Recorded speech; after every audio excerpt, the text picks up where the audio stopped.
Aumentan los delitos informáticos, el robo de identidad, las estafas y siempre de alguna forma tratan de engañar al usuario de las redes sociales o aquellos que operan por internet para captar su atención, ingresar a un sitio y en ese sitio allí está el virus que lo complica todo, por cierto. Cristian Minich con un especialista para que nos hable y nos advierta sobre este peligroso tema. Buen día, Claudio. Exactamente, es una de las grandes preocupaciones. Hoy prácticamente la gran mayoría tenemos acceso a Internet y realmente preocupa el desconocimiento y el cómo fácilmente podemos ser víctimas justamente del delito informático. El doctor Raúl Martínez Fasalari es abogado y es especialista en la materia. Doctor, buen día. ¿Qué tal? Muy buen día. ¿Cuáles son los principales métodos de robo informático? ¿A qué tenemos que estar atentos? Hay que estar atento a varias circunstancias. En primer lugar, el más común es aquellos que llegan a través de mail y que engañan al usuario, al receptor, haciéndolo creer que está en otro sitio. Se recibe una carta, una supuesta carta de un banco, de una entidad financiera y pide la confirmación de algún dato, pide la rectificación de el número de documento, domicilio, y ese dato va a parar a un lugar en donde se va a producir una obtención de algún tipo de dato, obviamente para producir algún tipo de defraudación específica. Todos podemos ser víctimas, doctor, ¿no? A través de un link, de un virus. Ese es el gran problema, o sea, con la expansión que hoy existe respecto a los dispositivos, a la conectividad de Internet y el uso masivo, tanto en aspectos laborales, hogareños, todo el mundo está expuesto a sufrir algún tipo de estas comunicaciones y de ataques, por decirlo de alguna forma, que después pueden causar algún daño tanto técnico como algún dolor de cabeza en cuanto al tema de la obtención de algún dato bancario, algún dato personal que puede ser utilizado generalmente por alguien desconocido con fines X. Claudio, está escuchando el doctor Martínez Fasalari. Bien, la cuestión es que siempre los hackers allí están tratando de innovar y de alguna forma llamar la atención de la forma que fuere, y siempre son casos novedosos, como para atrapar y captar allí alguna víctima. Los últimos casos más resonantes, ¿cuáles han sido? Es así, cada vez existe más, lamentablemente, imaginación puesta a realizar y a obtener el acceso indebido a los datos o las comunicaciones de las personas. Esto es una carrera desde que se está haciendo, lamentablemente, de los últimos años, en donde la imaginación puesta al efecto de cometer estos delitos parece ser que no tiene fin, aprovechando el cierto anonimato que las redes brindan o posibilitan. Hoy en día el uso masivo también de las redes sociales posibilita la apropiación de una identidad falsa o hacerse pasar por otra persona. Esto hoy en día es la mayor práctica y el mayor inconveniente y cuidado que tenemos que tener absolutamente todo, en particular los menores de edad, cuando se aceptan supuestas amistades o comunicaciones a través de redes sociales de personas que no se conocen o dicen ser quien lamentablemente no son. Estos son los elementos hoy en día y las acciones que lamentablemente se ven más en forma corriente. Una de las últimas estafas tiene que ver, Raúl, con lo que ha ocurrido allí en Facebook concretamente, ¿no? Que prometían mostrar un video pornográfico de alguien, pero para ver ese video había que actualizar el flash, entonces cuando se actualizaba el flash allí es donde el hacker ingresaba. La pregunta concreta es: ¿el hacker ingresa solamente a ese usuario que está usando Facebook, por ejemplo, en ese caso, o puede acceder a toda la información o de otros usuarios que también están registrados en esa computadora? Generalmente cuando se produce un acceso se accede a la computadora del que posibilitó o habilitó que un tercero desconocido acceda a mis datos o a mi cuenta. Cuando uno recibe un mail o cuando uno baja una aplicación sospechosa y le da el aceptar, le está poniendo en contacto su computadora o su celular con la persona que lo está requiriendo. En ese caso, la comunicación es directa con el hacker o el tercero que está interviniendo. Pero se ha visto casos también que ese acceso puede también derivar, por ejemplo, en tomar las cuentas de correo electrónico, los datos que uno tenga en su computadora. Entonces ya uno no solamente está dando datos propios, sino que está accediendo y dando datos de terceras personas. Entonces, lo que hay que hacer y que se recomienda básicamente es no aceptar primero comunicaciones de extraños, no tampoco dar ni brindar datos de ningún tipo. Ninguna entidad bancaria, ningún organismo público oficial pide o requiere confirmación o datos a través de medios electrónicos, bajo ningún punto de vista dar claves, y cualquier contacto o mail que se reciba con algún link sospechoso, directamente descartarlo, porque esto puede traer consecuencias no previstas.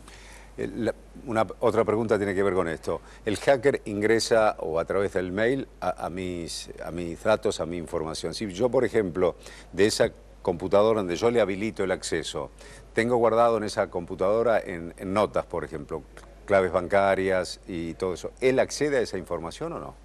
¿Que está en esa computadora? Exactamente, este es el gran problema, que, a ver, puede acceder ¿Cómo accede a las fotos que tengo guardadas ahí, a los datos de cuentas bancarias o cualquier otra información personal?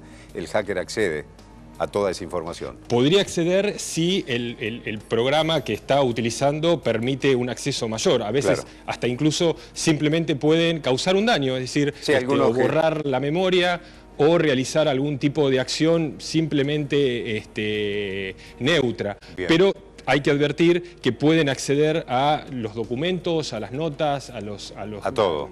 Absolutamente a todo lo que yo tengo en mi computadora. Y agrego una cosa más: hoy en día la posibilidad de acceso no solamente hay que centrarla o hay que tener cuidado con respecto al tema de las computadoras. Hoy en día el uso masivo de los celulares y la conectividad a internet que esos permiten, es muy factible también que existan virus, que exista acceso indebido a través de metodologías técnicas realizadas por hackers a nuestros teléfonos celulares, y que también pueden causar u obtener información de los mismos.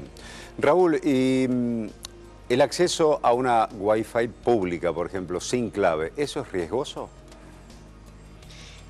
A ver, depende de lo que yo transmita. Si yo no conozco, yo no me conecto, y lo que siempre se recomienda técnicamente es uno acceder a las Wi-Fi públicas, pero no acceder a cuentas, por ejemplo, bancarias, financieras, no realizar transacciones, porque no sé qué grados de seguridad tienen esas cuentas públicas. Claro.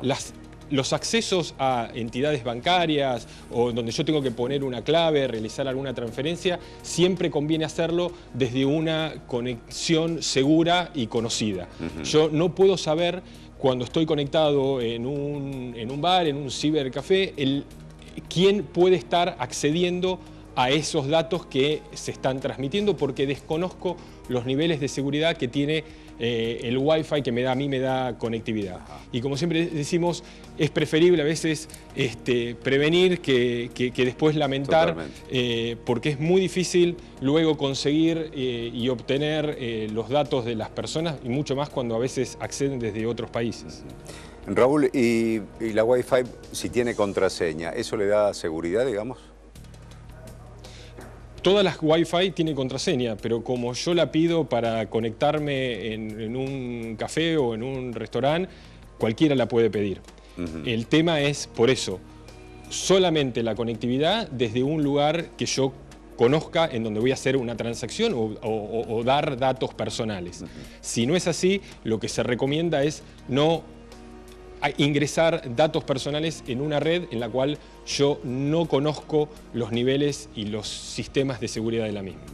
Raúl, y de todos los virus estos con los cuales se cometen delitos, ¿la mayoría de esos delitos son económicos, son para sacar un provecho económico, son para, como decíamos hace un rato, provocar daño y, qué sé yo, borrarle toda la memoria a esa computadora, por ejemplo?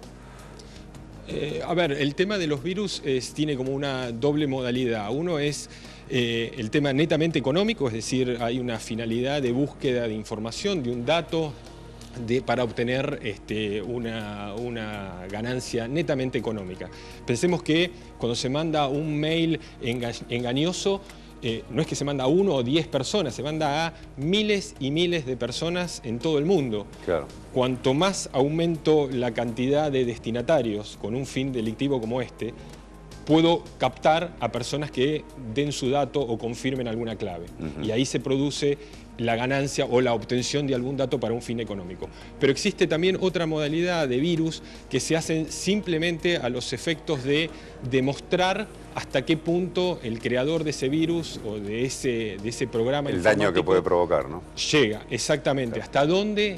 Hasta dónde puede llegar, incluso sin obtener ningún tipo de fin, sino solamente el placer o la satisfacción de decir llegué hasta acá, vulneré tal clave de seguridad de tal empresa o de tal organismo público. Quiero aclarar que tanto uno como otro es en la República Argentina. Esto desde hace unos años es delito y está tipificado, claro, y penado en nuestro Código Penal, y las prácticas en los últimos años existe investigación y procesos respecto a este tipo de acciones que son en nuestro país punibles desde hace unos años y que se conocen genéricamente como delitos informáticos. Raúl, ¿y hay en esta aldea global que vivimos alguna región donde sea más vulnerable a ese tipo de delitos? El que es más vulnerable, acá en este caso, es el ser humano, es la persona. Aquí, como vos decís, no existe un territorio, no existe frontera, no existe un órgano central que cree leyes, no existe una policía central que pueda perseguir internacionalmente. Esta es la dificultad de todos estos temas. Sí. Y siempre el eslabón más endeble, el lugar más frágil, es la persona, es el ser humano, en donde cree que quien le está preguntando es alguien. El ser humano es el que da el dato, el que pide una confirmación y la da, el que cree y es engañado. Entonces siempre lo principal es la seguridad y el cuidado, empezarla por uno, que esto es lo primero que evita que existan mayores daños. Raúl, muchísimas gracias por este contacto y advertirnos también con respecto a estos posibles delitos. Hasta cualquier momento. No, muchas gracias. Un abrazo. Gracias, Cristian Minici, también.